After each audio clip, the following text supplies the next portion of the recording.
be mostly on time. I'm actually really surprised that there's this many people here for a 10 a.m. seminar. So, how was last night? Good. Everyone drank their fair share of whiskey and rye? Yeah. So today, this morning, we are going to be talking about sustainability. Our seminar is called sustainABLE, holding the tune of tomorrow.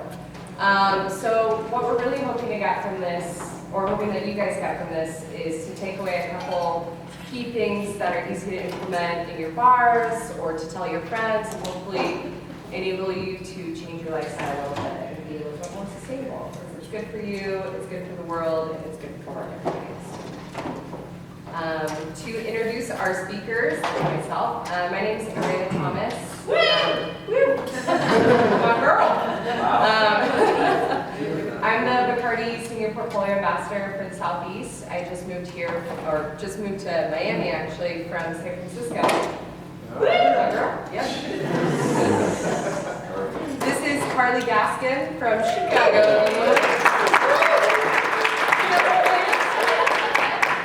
Carly is our 2018 Bombay Sapphire Most Imaginative Bartender.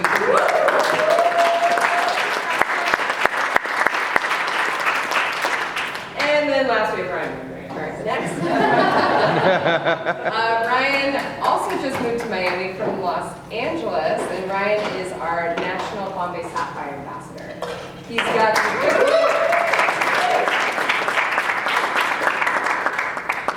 so we're going to talk to you about sustainability. So why do we matter, right? I'm just one person. You're just one person. You're actually a lot of people, so that's great. Thanks for being here. You're more than one. Yay! But we really have the capabilities to make a big change in what we do on a day-to-day basis, and on a local level, on a national level, on a global level. So I don't know if you guys know, and if you can even see this, but 45% of all of our global food waste comes from the hospitality industry. That's pretty terrible. Carly, do you want to talk about that? Yeah, I'm actually going to stand up. I hate sitting down and talking. So I wish somebody would have told me this in middle school, but there are perks of being ugly, right? There are perks of being awkward, perks of being ugly. So you get a bunch of fruit and they come, they're not the most beautiful thing, but there's nothing wrong with them. So as far as food waste, a lot of times we throw the ugly produce away, when in fact we can use that for syrups, we can use that for infusions, for shrubs, we can use it for so many different things.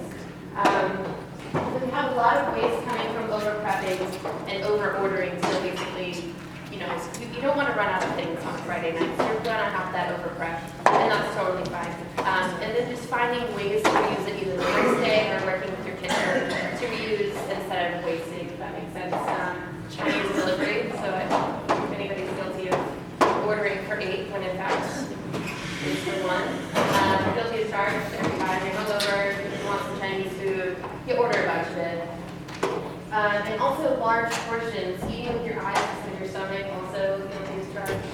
And then the demand for certain produce, so again, back to cosmetics, making sure that we're using the not so perfect produce, the ugly ones, the ones that might get thrown away, and then unnecessary garnishing, those huge, like, half-pounds of things, and those, and there's some beauty in that, right? But there is also beauty in simplicities and serving cocktails up, maybe just an Orange Express, something like that. So just being mindful of reusing instead of just throwing away needless candy.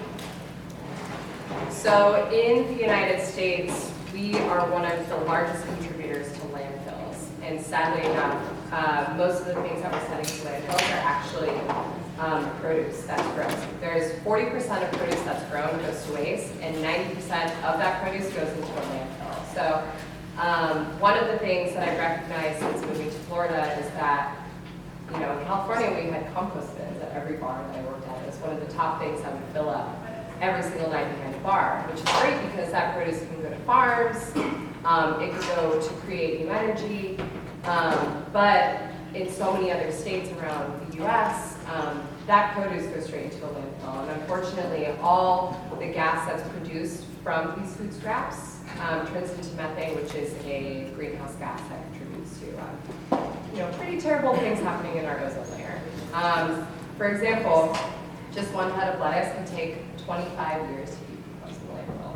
Isn't that crazy? Like, you can leave a head of lettuce out just at your house, and it'll decompose in like a couple weeks, but 25 years. So think about what that can do to all the other things that you're throwing away rather than reusing or recycling. So what we're going to do is we're going to kind of break down an iconic gin cocktail. Hi, Adrian. The Clover Club. And we're going to talk about all the ingredients that goes into this Clover Club, being gin, dry vermouth, lemon, raspberry syrup, and egg whites, and ice.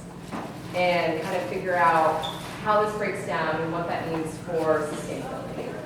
So when you're making a Clover Club, you're going to combine these ingredients, you're going to dry shake with no ice, then you're going to put ice in, you're going to shake it again, you're going to double strain it into a coupe, and then garnish it with raspberries.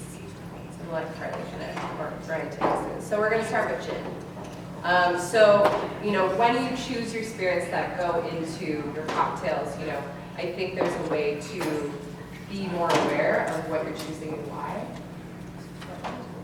So just to talk on the gin aspect really quick, something that we're really proud of at Bombay Sapphire is how we produce the product in the bottle.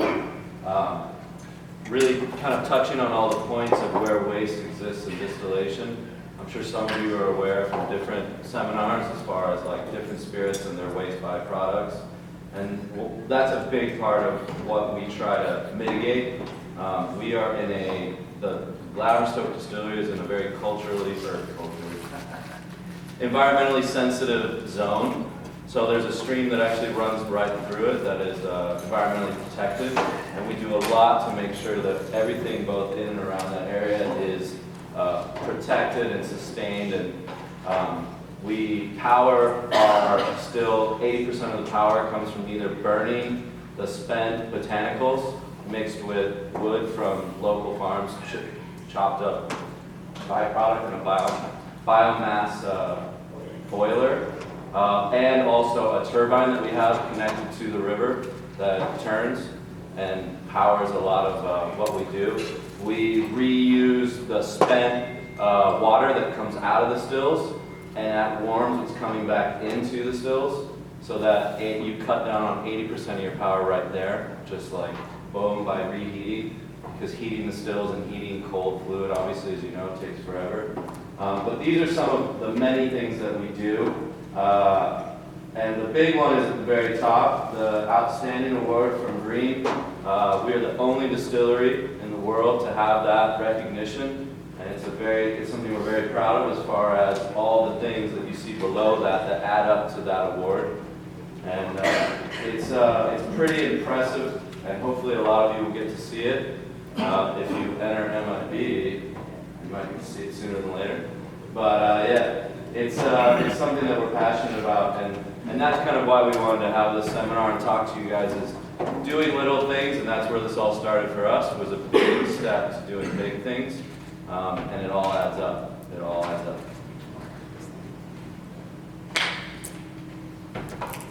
Lemon juice.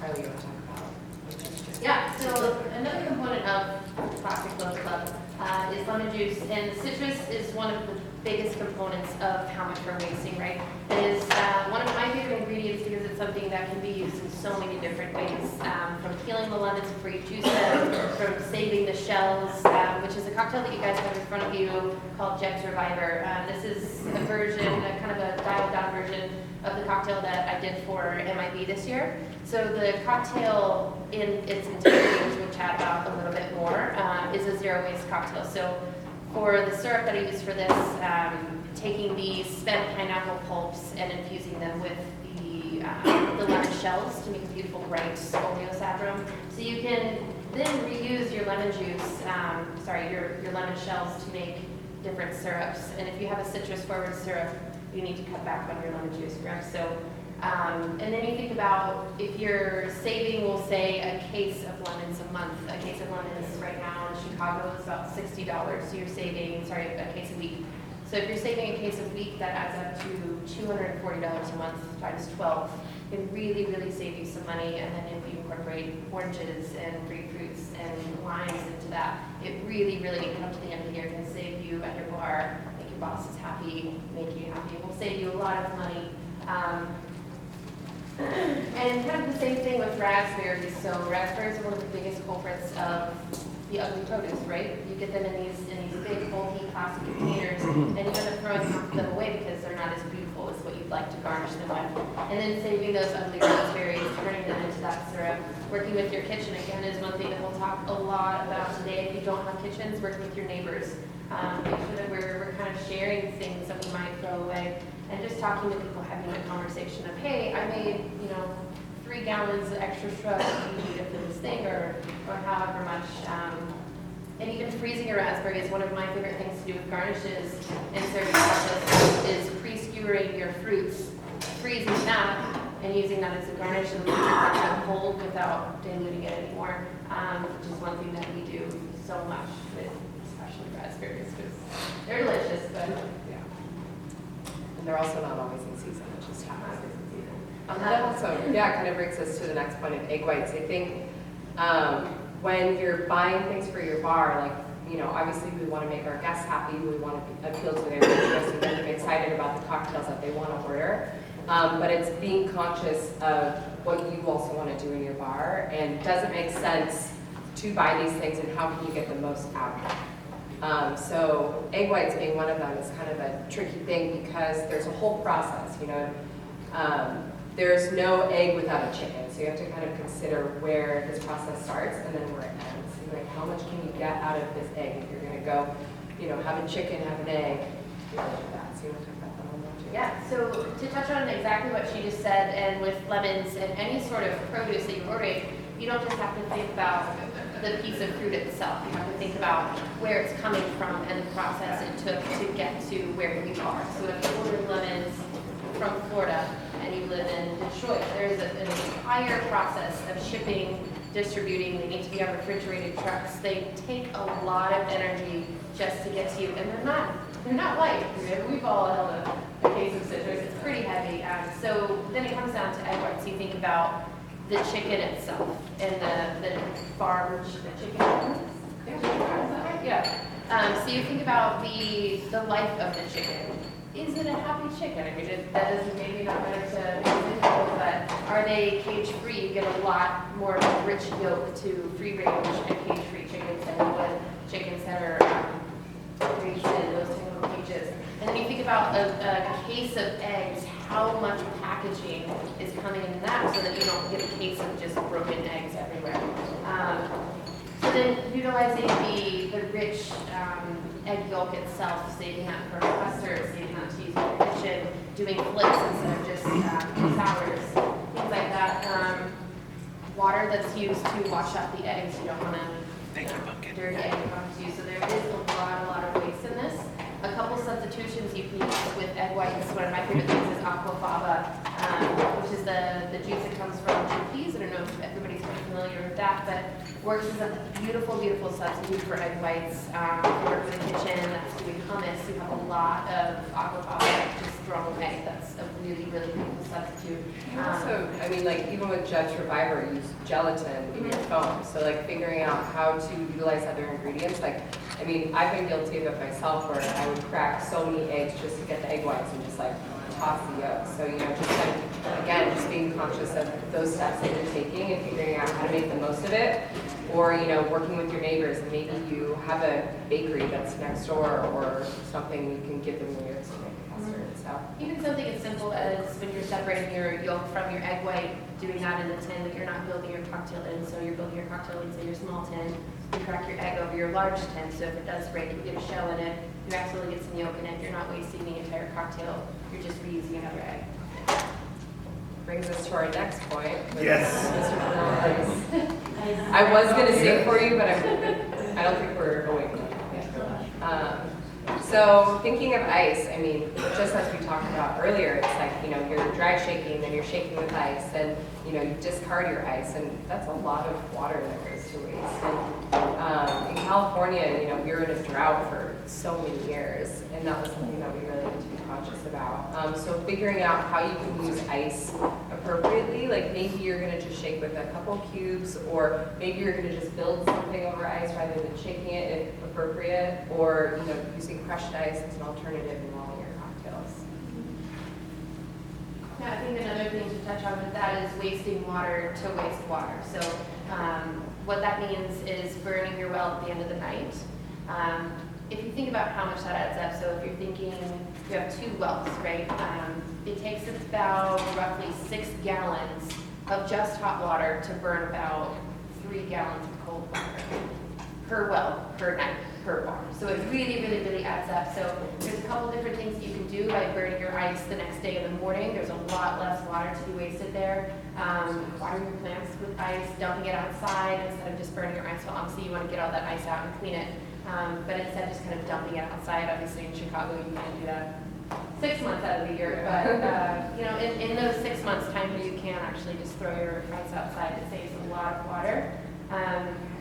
Also, just kind of whip shaking over crushed ice is something that you can do a lot. And my favorite thing with egg white cocktails, honestly, is instead of shaking over cubed ice, shaking over one big frozen cube, it makes the cocktail just perfectly diluted and just extra frothy, and really just emulsifies that egg white a lot more.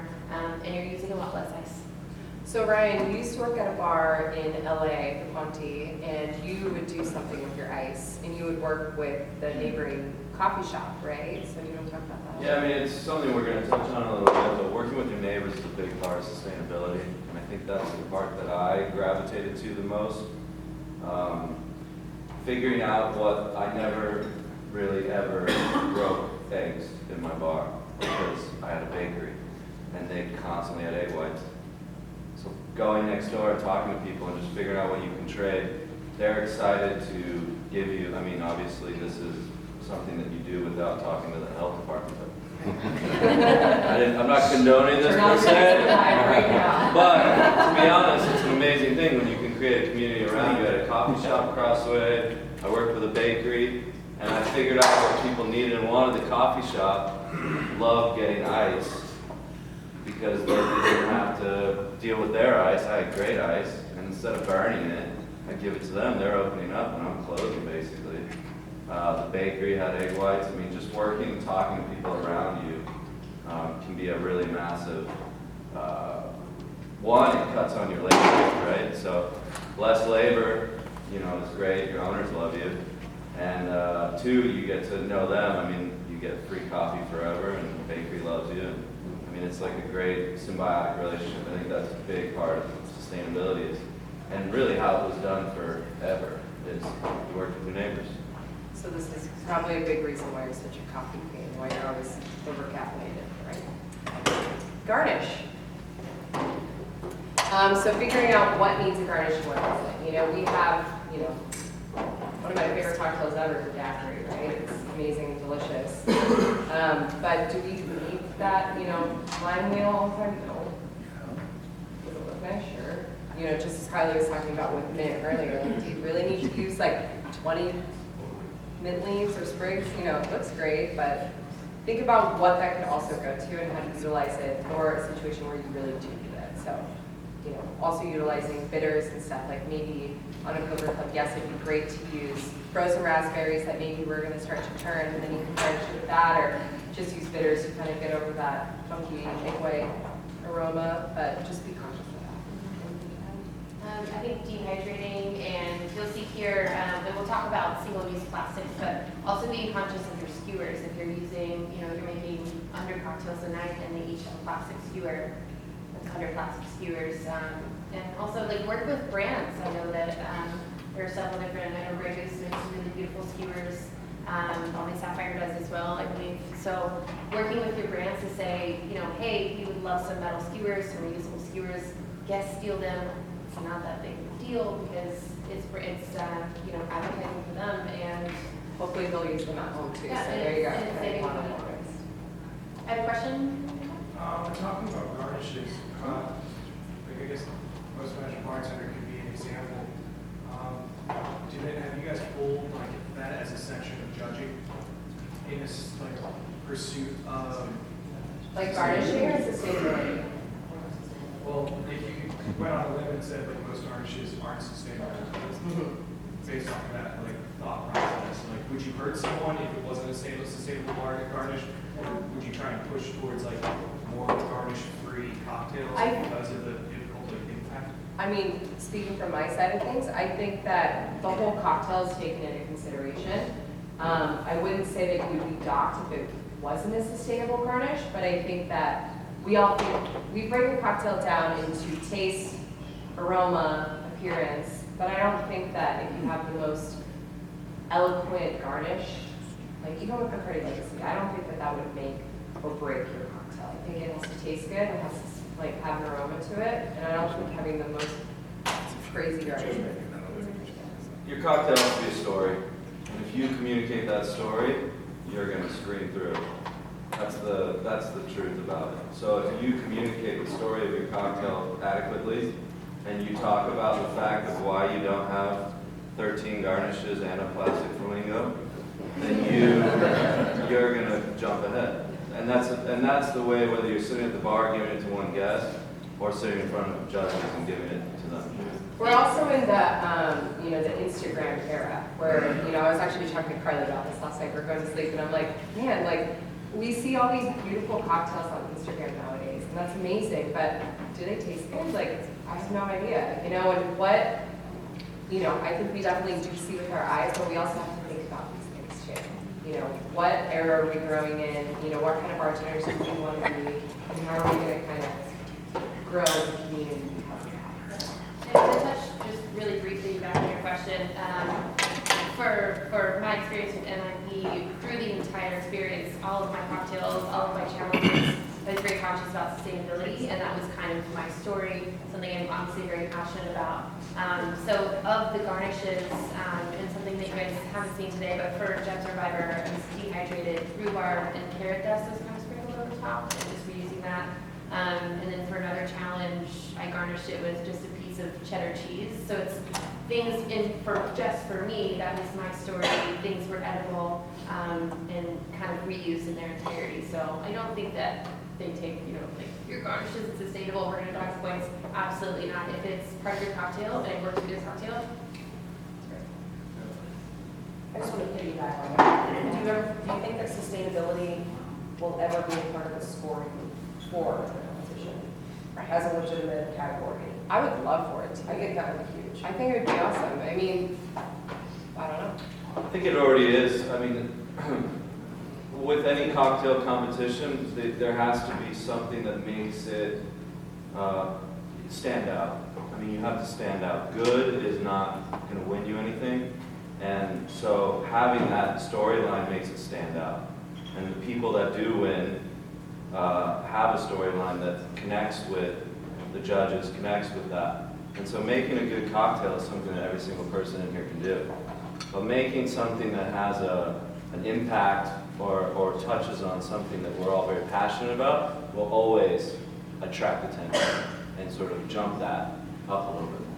So to answer your question, I don't think that it is per se. I would love for it to be. I mean, I judged last year in my area, so Yeah. I know that it wasn't on the card, but Yeah. I just think it would be awesome. I agree, and I think that that's something that Bacardi as a company has really kind of been active about is our sustainability efforts. That we as a company don't use single-use plastics, we don't use straws, we use paper straws if we have to, stuff like that. So that's something we're very conscious about, is trying to really make an effort to change things like this. That's why we're excited to be here today, because I think that if we have these conversations, that's at least starting the conversation that needs to be had everywhere. And when like I said, when I moved to Florida, I was so shocked that there's not recycling bins in every bar. That's crazy to me. I was like, I've always had a recycling bin ever since I was a kid. So, starting these conversations, and hopefully we don't have to have that as a scoring thing on our cards, so that everyone just starts doing it in their bars. But I think that's a great idea. You have a question back there? Well, not a question, more of it has started already. Those brands did a mezcal competition of what was the most sustainable cocktail you made. It's already started. Yeah. Cool. Oh, and then really quickly, just to touch on the bottle cocktail that you guys have, going back to our Ice Ice Baby. No ice. So this is a 50-50 martini with Bombay Sapphire, and then martini Reserva Speciale Ambrasso. that we've infused with the spent lemon husks that we used for our happy hour that is tonight at the Mandarin Head, 6-8 Shameless Plug. And so we diluted that chata, we just put it on some ice, which is also a great alternative to shaking with ice. You know, you can still make a delicious cocktail, you don't want to shake it. Or stir. Sure, yeah, both. Okay, and so moving on from here, there's 3 really big points that we want to make today besides what we've already talked about. Bar waste, getting the most out of your ingredients, and working with your neighbors. I know that you've kind of already probably figured this out so far, but we want to dig in a little bit deeper. Bar waste. Single-use plastics. I think over the past year and a half, plastic straws have become, you know, our arch nemesis. Fuck that plastic. But we broke this down in a way where if you think about it, there's 2 bartenders working at night, you're making 80 drinks a night, that's 160 straws if you were to use a straw in every single one. Multiply that by 7 days a week, you've got 1,120 straws. 365 days a year, that's 56,960 straws. And while everyone's like, it's just a straw, it doesn't make a big difference, it actually does make a big difference because these are the things that kind of get through the system and they do go into the environment. Also, now there's corn straws that people think they can compost, but those don't really break down in the compost bin. So I encourage no straws, going strawless, or using so many of the alternatives, which are hay straws, there's bamboo straws, I got you, I see you. Paper straws, and I know that the paper straws get really mushy sometimes, but there are several companies out there that do make sturdy paper straws. I know I've used Aardvark straws. There's several other companies out there, so if you have any questions, feel free to come up to me after this, I'll let you know. But ultimately, you want to be able to reduce, reuse, recycle. Like, so thinking about these things, like why do people need straws? And it's really just a social construct that we think that we need, unless maybe there's a crush sense. I think with touching back on straws, actually the hay straws are a lot cheaper than single-use plastic straws. So again, saving yourself, saving your bar, saving your owners a lot of money. And then if you're thinking about each cocktail a night, so not just a straw that's given to a guest, a straw they're using for tasting. You want to make sure your cocktail tastes great, right? So if you're tasting this Collins, throwing straw away, serving this cocktail with another straw that's 2 straws there. So then just bringing that number from 80 to 90%, I think is kind of a pretty rough number.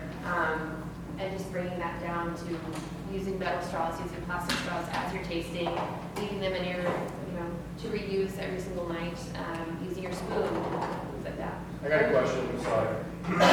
You said hay straw, like, I'm unfamiliar, like, that's a piece of hay? Or that is hay that's been broken down and turned into a straw? No, so they're growing hay, and it's hollowed out, and they're a little fragile, so it's not like you can just sit there and chew on it, but it is a piece of hay. So it's a piece of hay, I just They're said, okay, literally it was called- broken down and turned into a When you Google it, they're called hay straws. Cool. And they actually feel like a plastic straw, so they hold up in your drink a lot better than paper. I saw you had a question over here. Thanks, sorry. Trying to see how I'm going to word this. Bring it on, man. I've tried to. Because being from Florida, we are a peninsula. And there's such a big, push for the straw thing. Sure. Nobody's talking about the damn cups. Because on the beach, you're not allowed to have glassware. In clubs, we don't have glassware. Yeah. So the amount of plastic that's used for a straw does not even touch in comparison what a cup But is. here's the one thing, is that through the plastic cups, they're bigger, so they can pull them out of the trash. It's easier to figure out what's what. And usually, like in places where there is like a trash receptacle, recycling, and a compost, you can throw these corn straws in your compost bin, but they look like plastic straws, and then they'll have to scrap an entire bin of compost. Whereas like with a cup, like it's tangible, like you know that it's a plastic cup and you can recycle it. There's also several companies that make biodegradable cups now, so you can't put hot water in them because that'll break them down, right? But it looks, exactly like a plastic cup, but will actually break down in compost and are about as expensive as a plastic cup. You can buy them on Amazon, you can buy them, I think it's called Greenware, it's a company that makes them, it's like $4 for 50 cups. And they're the same price as what a plastic. Same price, and they'll actually break down in compost. They're made of like sugar cane, a couple different things. There's a couple different companies that make them. You just have to do a little bit of research, but again, it can save you money and better for the environment. You said it's green what? Greenware is one company that makes them. Honestly, if you just Google like biodegradable plastic cups, you'll have so many different companies. It's 2018 now, so there's a lot of people that are making the movement to make plastics more sustainable. So there are, fortunately, a lot of companies out there that are making really inexpensive products. One, I'm from Seattle, and Seattle has banned all plastic straws across the board. And even Starbucks has started doing like, compostable cups and straws as well. And so even a lot of bars have started going towards have done found ways around using compostable straws and plastic cups and to-go cups. So it is possible for city to do that. I think it's, the big thing is that like people are so used to having things like plastic cups or straws, and they've just had it forever. So what do you do if you have like a controlled situation, you take that away? I think money is the issue too. We just looked at the price of hay straw. 100 of them is $8. Yeah, but they You buy also case do- of straws for $12. They do wholesale pricing as well. And like, if you don't, I mean, also think about it in a way where, for example, the Ace Hotel in LA completely bans straws, completely. And like, you don't have to use a straw in your cup. So think about how much money that also saves you. That's a lot of money. So you have them just for guests to request them, instead of putting them in every single drink just because it's a habit. If you just have, we have some at one of the bars I work at, we will have some plastic straws for individuals but you have to request it. Yeah, it's not an automatic, it's always an We also have to consider guests that have physical disabilities Yeah, that exactly. would actually need a straw. We have a company too that Ryan and I found through a friend in Miami, and they make paper straws that are actually durable, and they cost 1.1 penny. So if you're looking for an alternative, maybe that's not hay, but maybe it's paper, and like you do have a volume bar that does go through a lot of straws, and you're not ready to take that next step to go strawless, I feel like that would be a great alternative for you. So, I can give you that info. so I work at the Ace in New Orleans, and we just recently switched to hay straws ourselves. And the cost is a little astronomical for running a bar program. But what we did when we switched is we trained all of our staff to make straws on request only item, unless we're serving a crushed ice or a blended cocktail. So like the only cocktails that get garnished with a straw are crushed ice or blended cocktails. No, I understand that. I just was I mean, noticing, I was it's like, been a wow, hard these are transition, expensive. but like when you look at the like raw goods, like what these are cheaper options from like a production side of thing. The biggest problem right now is that their cost has been driven up because we have bans happening in California and in New York. So like there's low supply and high demand.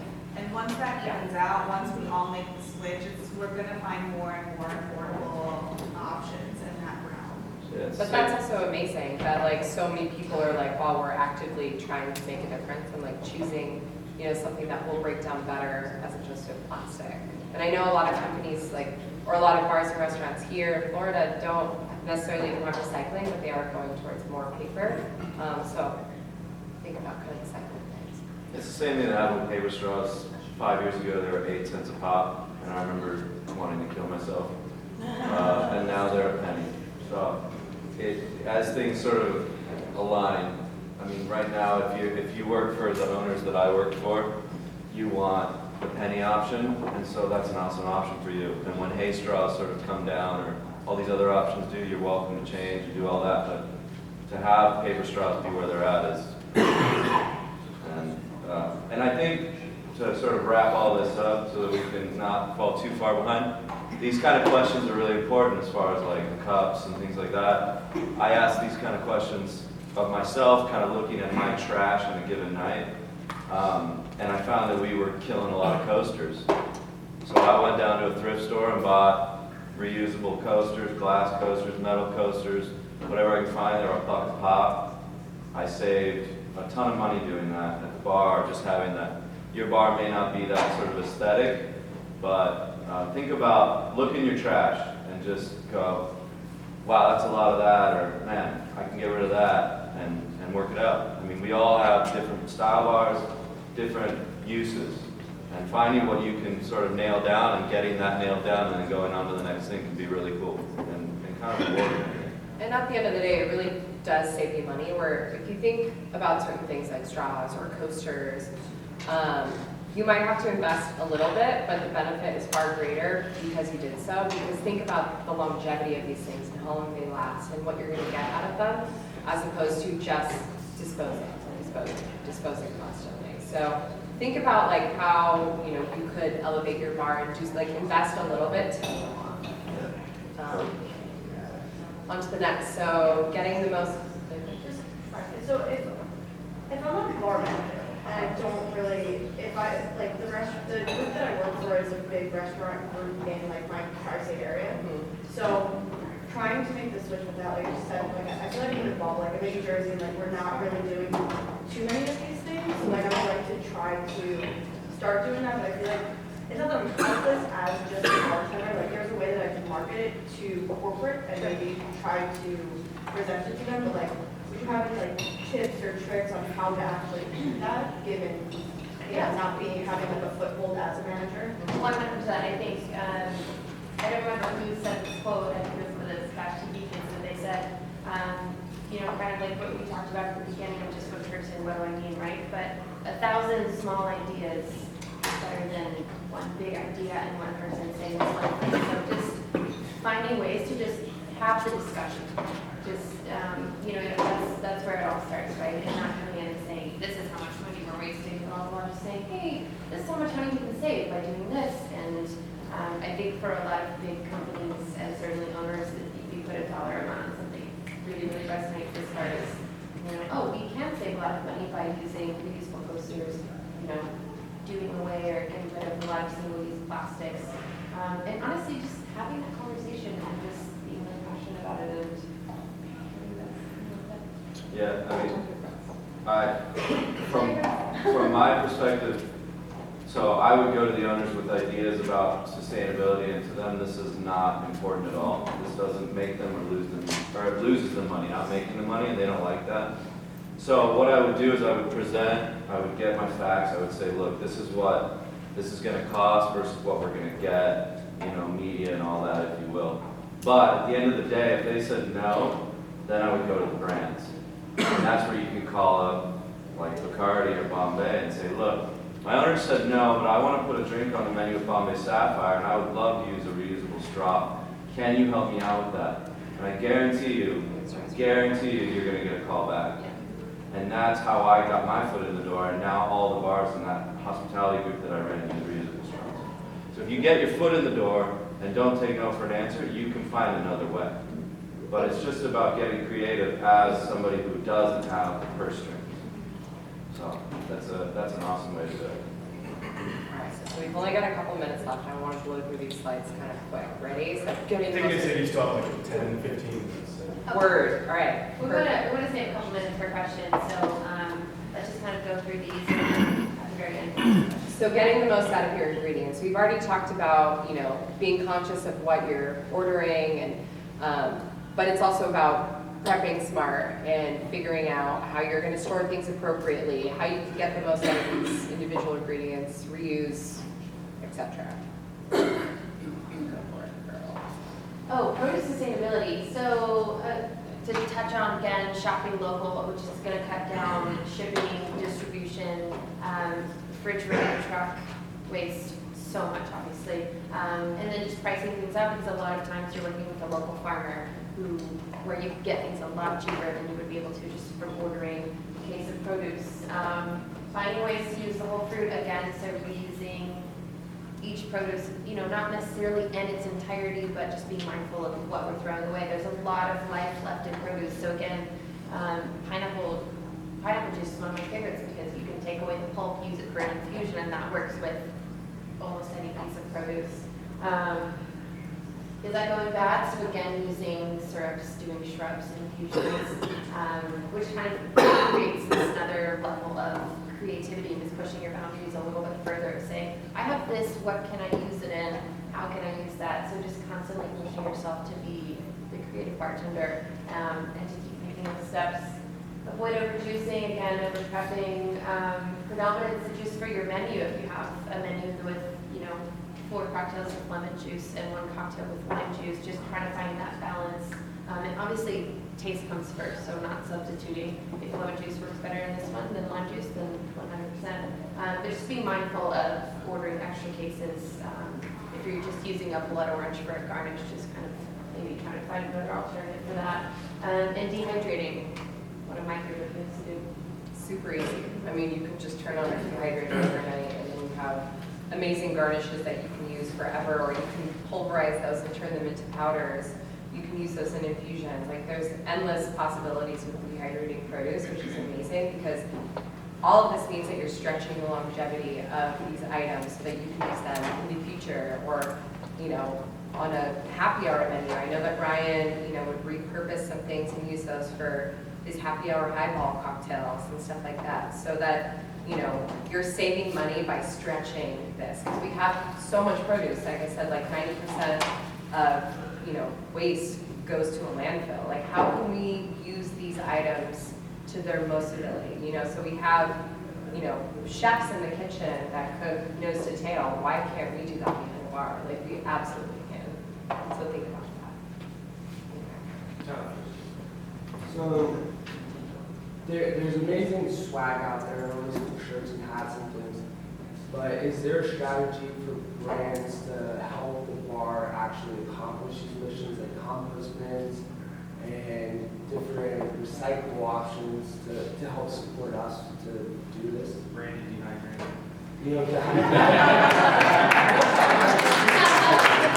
That runs on solar. We have enough hats and things and shirts. Like, maybe we should start looking at doing things like Brandy dehydrators. I think that's smart because we have a lot of swag that's useless, right? And it's actually kind of wasteful, to be honest with you. Like, how many things we have that come in plastic, or you just, another brand shirt, I'm just gonna toss that back in my brand shirt drawer. That's a great idea. With compost and recycling, that kind of comes at more of a local level. Like, you have to be able to talk to your refuse company. So I don't know about that, but I think conversations can be had. Can you work with brands along those? Definitely. Can you work with other people in your community? Absolutely. And then everyone can do that. It's not like it has to be so far reaching. Does that make sense? That's exactly what Brian just said. Just work with your brand ambassador. Yeah. This is something that I could really use for this cocktail, and it's something that can be reused. And 9 times out of 10, they'll be willing to work with you on it. Well, and if you think about it, like, we're not all that different, and it's like we want to all help the betterment of our communities, right? So if you're to go to a friend and be like, hey, I have this problem, like, how can I solve it?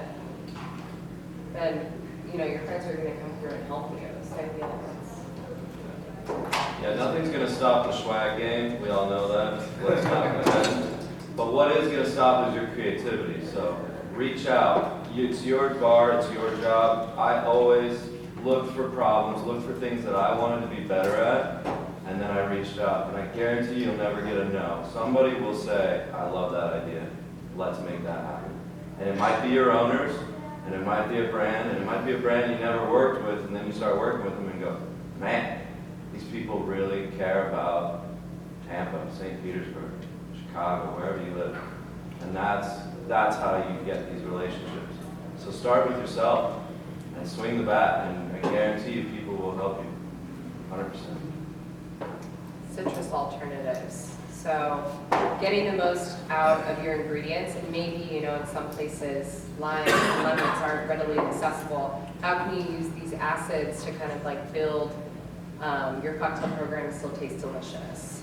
Whether it be through citric acid, tartaric acid, which is Ryan's favorite, who used in his legacy cocktail. Malic acid, you can use Greek yogurt, you can use, shrubs and vinegar, I love to use.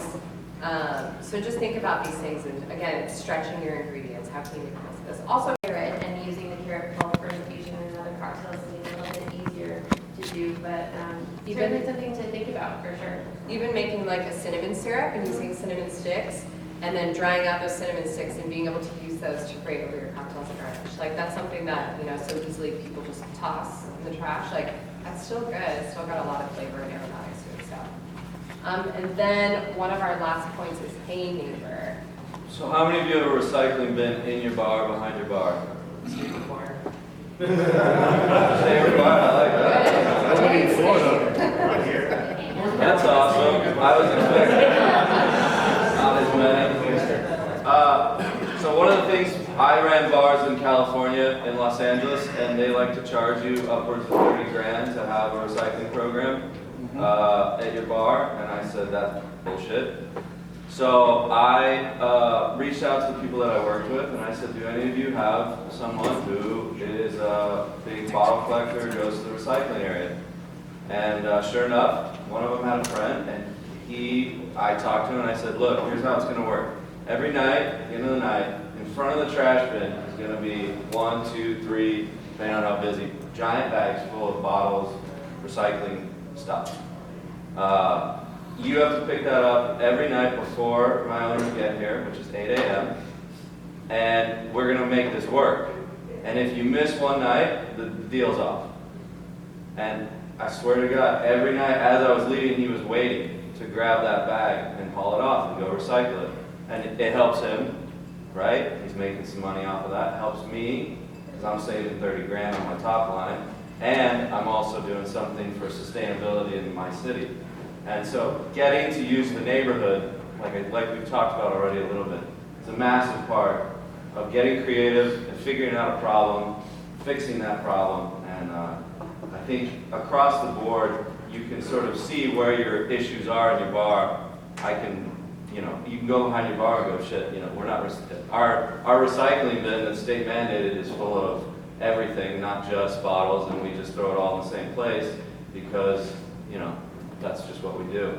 Well, try and really get on top of it. I literally bartended with the recycling bin to my right, and I would hit people, not physically, but emotionally.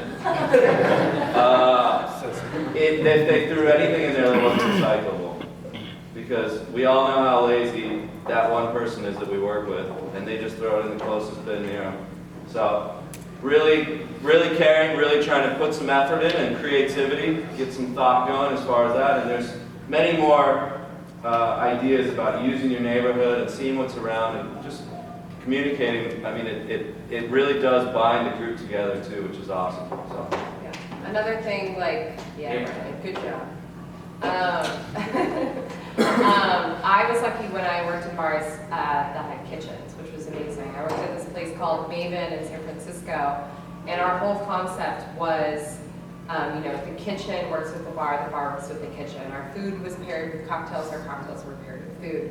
So every day I would go and I had the benefit of working with my kitchen to make syrups and learn from them and figure out what they were going to use in their dishes so that I could use the byproduct of that to work into my cocktails, and vice versa. So if you have a kitchen, you're lucky, and that is amazing. So use that to your advantage, learn from them, figure out how you can work together and build your cocktail menu that way, as opposed to deciding that you're gonna go off the path and create something totally different. Like, use what's there, and maybe your bar has a little bit leftover sorbet base, and you can use that as a syrup and modify it just a little bit. That's amazing. Yeah. I just want to note that actually everybody will buy your empty bottles. Patron bottles, you get $5 to $12 a piece. Everybody has paint and sip classes now. I get chicks to come pick them up and they pay to take my stuff. So I just showed them, I'm not bullshit. You're getting $5 a bottle for every bottle, so throw it in the trash if you want. Just call someone crafty, who's paying for it, come pick it up. Yeah, worth it. Yeah. It's all on Amazon itself. It's all in The last point on this is, keep it local. We're lucky in Florida, in California, all over the country to have so many farms. So much of this country's farmland making incredible produce. So look into, your local farms that do sell wholesale. And imagine if you're using every piece of that produce, how long that's going to stretch. And like I said, it's investing in your bar to use the best possible things. They're going to taste way better anyway. So check out what's in season in your region. Right now in Florida, I mean, these are all the things, plus a lot more. Like, so for our happy hour tonight, I was working with Neil from Mandarin Hyde, and he went to this amazing, like, aquaponic greenhouse and got amazing, you know, Thai basil that they were growing there. And like, you can walk in and buy so many incredible ingredients that are grown just down the street locally at a really reasonable price, and like amazing stuff. So think about this when you're planning your cocktail ideas. Yeah, and on that note, I would go to farmers markets, and I wouldn't buy, obviously, because holy hell. But I would just talk to them, and I'd say, look, I run a bar right here. If you're ever leaving here and you've got a flat of something that's gotta go, like it's not gonna be good at your next farmer's market, bring it to me and I'll buy it obviously at a lower price. And then I would take that and just cook it. It would always be peaches, plum, you know, some sort of fruit of some kind almost always. Just cook it down, turn it into a syrup, throw that in the fridge or freezer if it was a lot, and then use that over time. And again, happy hour was my, let's make money, hopefully, but also let's use stuff. For my citrus juice, if I overjuice, I would take that, do equal parts water in that, freeze it in the little Toblerone trays, the 1-inch cubes, and I'd make a Bombay Collins with, you know, seasonal citrus ice cubes. Done. It's not People ideal, love but them. yeah. People love them, and it's frozen. It's frozen citrus. It's only a day old, so it doesn't taste bad. But it's just getting creative and using the happy hour as a way to like. People love at 4 o'clock in the afternoon to have a Collins with cool ice cubes in it. Yeah, well. We made it to our last slide. So why do we matter? Again, I'm just one person, but you guys are all just one person, and I think we have almost 50 people in here. So taking the things that we've talked about today, like be an active citizen and really think about what you're doing, put it into use. Lead the way, others will follow. Like seriously, if you just start the conversation, people will listen. If they don't listen, ask them again, and again, and again. If you kind of poke them inside a little bit and be like, hey, this is really important, it means a lot to me. If they don't listen, then that's unfortunate. But think about that, you know, especially like us, you know, Ryan and I work with Bombay. We are all amazing people in this world that are lucky to be bartenders, and you know, I'm sure a lot of us do pretty well. We're all here in, you know, St. Petersburg, it's beautiful here. We have a social responsibility to make these things happen, and we're all more than capable of doing it. So I really encourage you to take things that you've learned today or that you continue to research and invest them back into what you're doing behind the bar, in front of the bar, in your communities. Care about everything, each product, the people that are drinking them, you know, every single thing that goes into this and that, and make it work. So thank you. You're more than able. You're sustainABLE. Congratulations.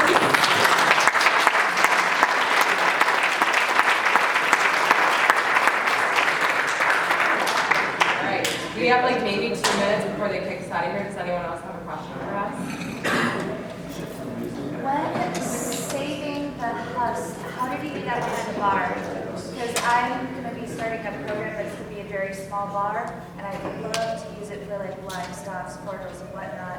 How did you save your shelves? Did you just have a separate bin for it? Yeah, so a couple things you can do is if you're you notice that you're making a lot of old fashions or sazerac, so you're peeling a lot of fruit for that, just kind of saving those, putting them to the side. One note about storing is save your peeled fruit in a separate bin. It'll actually make your good fruit go bad faster. So just put it in another bin, cover it. But then after juicing, you have that really cool, like half of a lemon or a lime shell. You can just keep those, store them, set them aside. You can do lemon stalks, Cambros, you can freeze them. There's several different ways. Bombay Sapphire branded.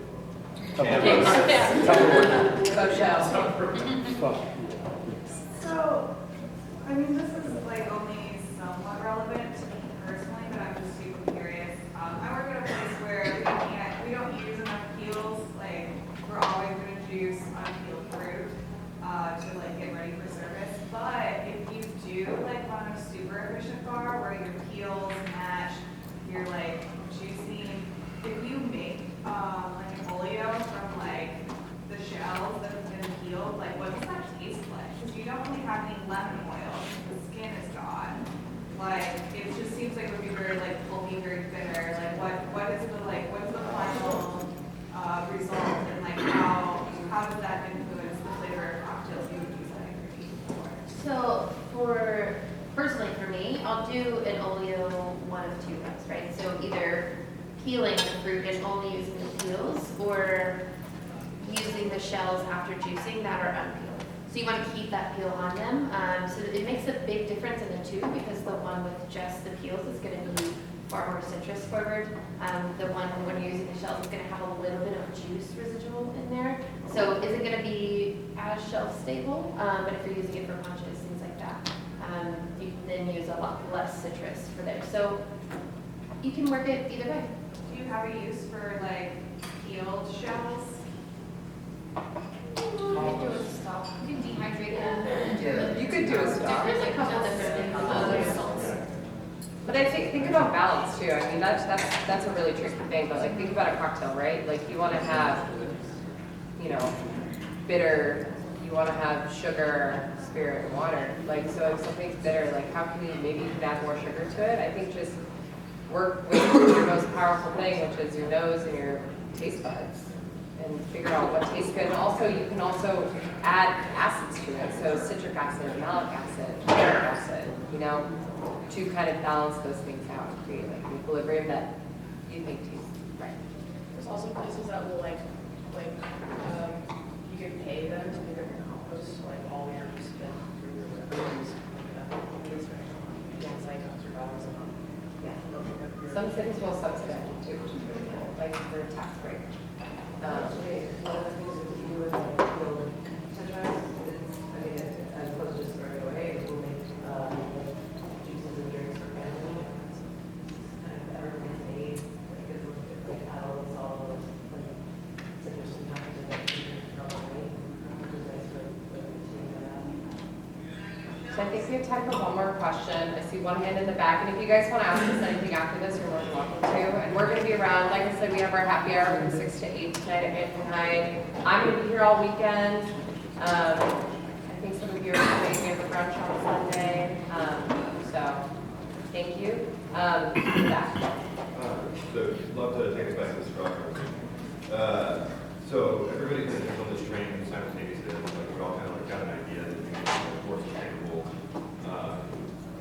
alternatives for single-use plastic straws. It's great. But the majority of folks still, whatever they have, they just take it and throw it in the same garbage can at the end of the night.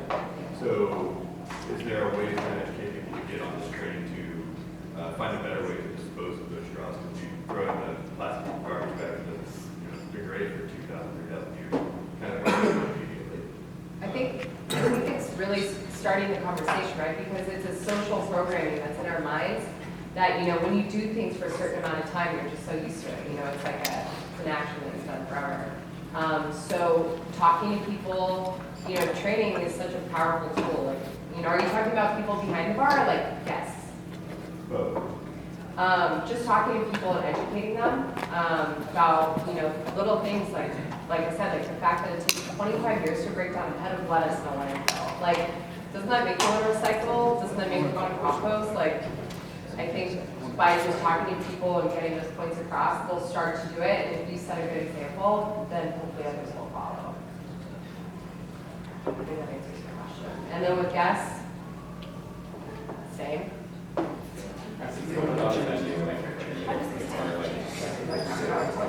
Well, also, I know Sweet Liberty in Miami, for example, they have a little table tents on the bar, and it says don't be a dick, save the turtles, So little things like that hopefully will get people thinking, and I also know that nowadays. Okay, thank you so much.